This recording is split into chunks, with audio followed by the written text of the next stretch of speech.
السلام عليكم، شلونكم شباب؟ ان شاء الله بخير.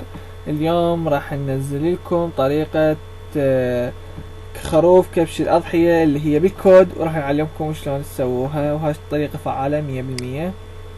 عندنا مزرعة فيها شارلز، نفعل بريك بوينت، نروح للمتجر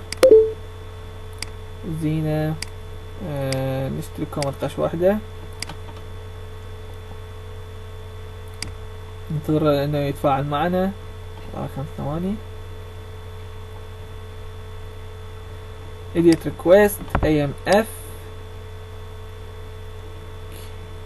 qu data الاي دي نحولها نمبر 50، راح نحولها الى 300 هو خروف كبش الأضحية. وراح نشيل البريك بوينت اكسكيوت، ونروح لأحد أحد أصدقاء، نرجع لمزرعتنا.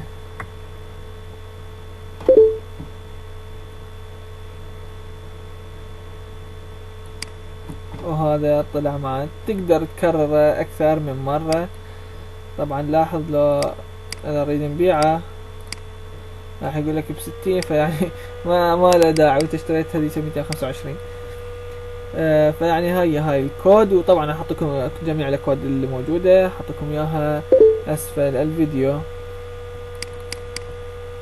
وان شاء الله اجيب لكم كل ما هو جديد، وان شاء الله عساكم طيبين.